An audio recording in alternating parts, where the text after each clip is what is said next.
I wanted you to, if we may, to assess Khabib's overall legacy, because there's a lot of GOAT talk, and because of how emotional the moment was, and I think for all of us as MMA fans, it was a big kind of bonding moment of like, you know, this is a man who's climbed to the top of the mountain, and now he's suffered some great personal loss, and I don't know, it was a very humanizing moment, I think, for all of us.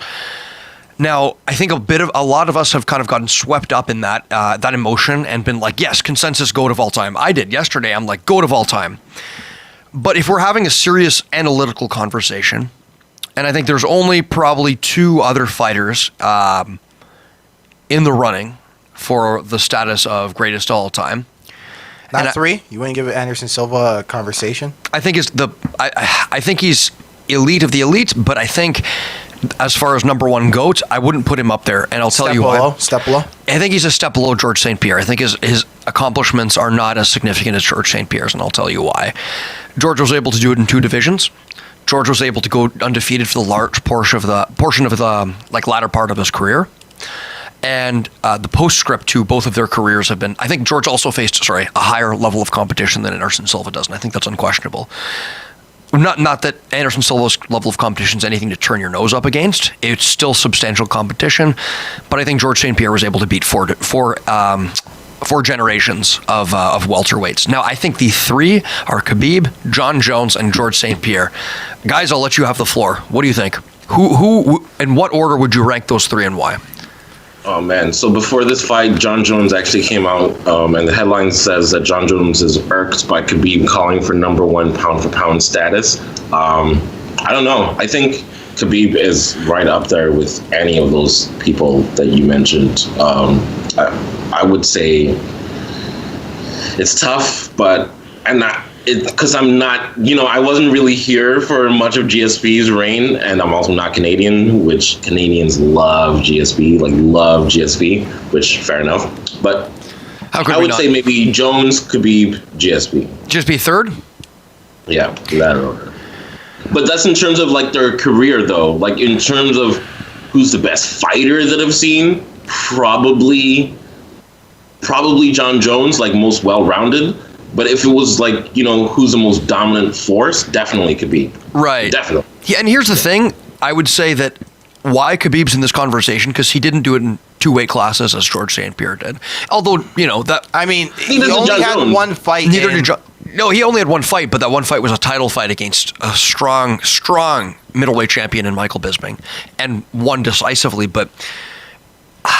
I mean, the reason why Khabib, I think, is still... Are we overrating... Oh, you see, this is the problem. I hate doing this with Michael Bisping. I hate doing it because everyone does it, and I think he's a legend and a great fighter, and he's strong, but he had one defense against a guy who clearly should not have been in that title defense, and nearly lost that title. I agree. That being said, I still think Michael Bisping is it's a noteworthy accomplishment. Yeah. If you can beat legit competition. Yeah, if you can beat Michael Bisping, you're in the few.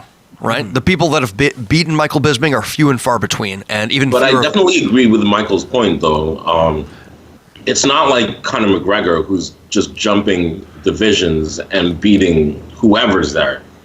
I do think that was, and I love Michael Bisping, and I hate criticizing British people. I hate doing this with Bisping. I hate doing it because Bisping deserves.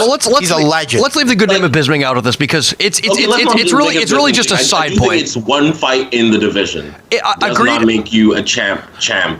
Like, you know what I mean? Like, it would mean one thing if he'd cleaned down the middleweight as well, or even won a couple of fights and then won the championship. Well, hold on. To that point, I mean, Conor McGregor had one title defense. Sorry, had zero title defenses. Which is why he's not considered in this discussion. No, I think he's not considered in this discussion because he's taken a couple of losses, right, to Khabib and to Nate Diaz, and I think that while he's in the consideration of the elite, he's not in the consideration of GOAT, of these top three. Like, we've got to be discriminating. Now, all I was going to say is that even though Khabib didn't do it in two divisions, I think lightweight is the strongest division at this time, the strongest division on earth. Well, see, that's why I'd go Khabib, George, and then John Jones third.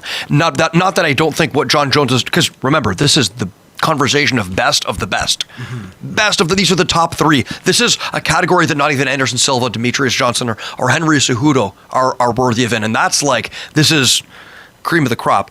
I think John Jones needs to be third out of those three just because he had a few victories there at the end that were a little bit chintzy. Plus, he decisively lost to Matt Hamill. We can talk about that another time. I was going to say so did Anderson Silva, but he's not part of this conversation. No, he's a tier below.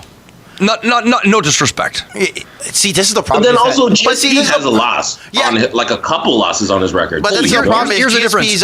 In his prime, had a blip on the radar to Matt Serra. In his prime. Yeah, now, and for Matt Hughes, I'll say he wasn't ready. I'll give him that one. Here's the difference. Ready. Here's why I think George St. Pierre's losses are a little bit different. He avenged both of them decisively. Matt Hughes, he beat twice, and Matt Serra, he came back and it wasn't even close. Khabib doesn't have a loss to avenge. That's the difference. I know. That's why I put Khabib 1, George St. Pierre 2, John Jones 3. Oh. Well, see, here's the thing: is that even despite I'm arguing against nothing. Sorry. Right. Even, setting up a straw man, are we? Right. But see, here's the thing: is with me is that I actually had GSP above Khabib.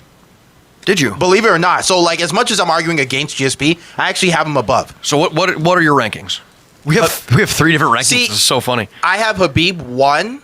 I have GSP 2. Sorry, I have GSP 1, Khabib 2, Jones 3, Silva 4. Interesting. Wait, and I wouldn't put Silva above Henry Cejudo. I would. No, come on, man. Don't do that. I would. What do you mean don't do that? A two-division champ who has one loss beats Henry Cejudo today. Like now. Right. Based on what evidence? Henry Cejudo beat Demetrius Johnson the last time they faced?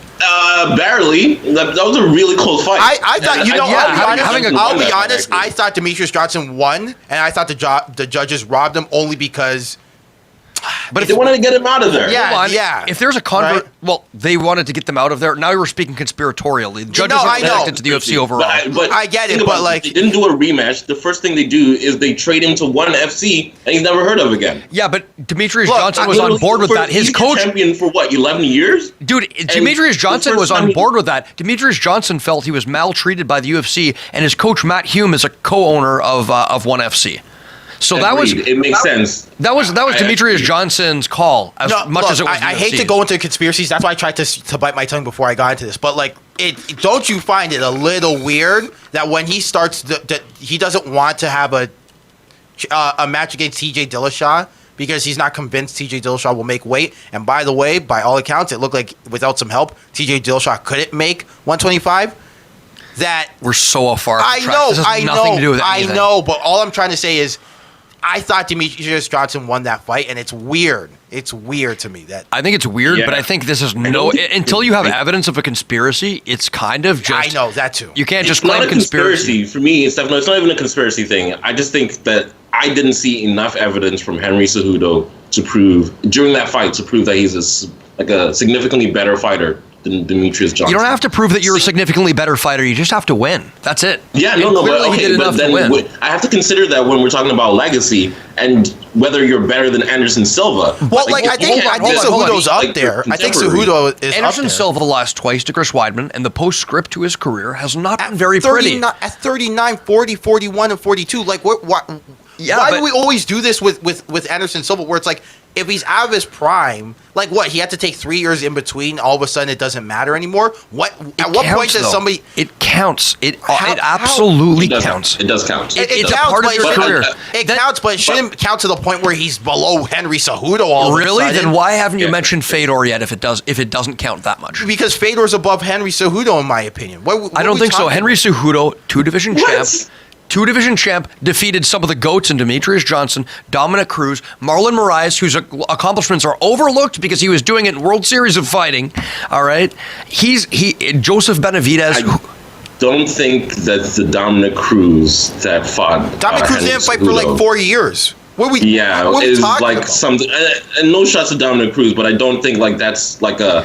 Even though it isn't impressive, context matters. That's all I'm saying. Context matters, but if you want, I can start nitpicking Anderson Silva's resume as well. He beat Chris Lieben, world class fighter. Okay, hold on. He won the title when Chris Lieben was undefeated. Hold on. When Chris Lieben was undefeated. Wait, hold on. I'm not done. He won the title against Rich Franklin, who was only one loss at the time. Hold on. One loss. Yeah, but are you really going to argue that Rich Franklin is a comparable level of competition to Dominic Cruz, Demetrius Johnson, Marlon Moraes, and TJ Dillashaw? Okay, look. Hold on. I ain't finished. Hold on. I'm not finished going through this resume. At the time of that loss, Rich Franklin only lost one time. Is he a to Evan comparable? Tan. Yes or no? Is he a comparable level of competition to Dominic Cruz? Over the body of work? No, but at the time, this is the problem. There we go then. But here's the problem. Again, when we say context matters because he beat an undefeated Chris Lieben. Undefeated. Chris Lieben? Okay, Chris, the crippler Lieben? No disrespect. He's not a world-class fighter. Talk about on this card. Right, yeah, let's move on. Let's move on. All right. No, but sorry. Let me explain my listing and why. Because I have GSP 1 and I have Khabib 2. Now, stick to these three, please. Right, I have Khabib 2 and I have John Jones 3.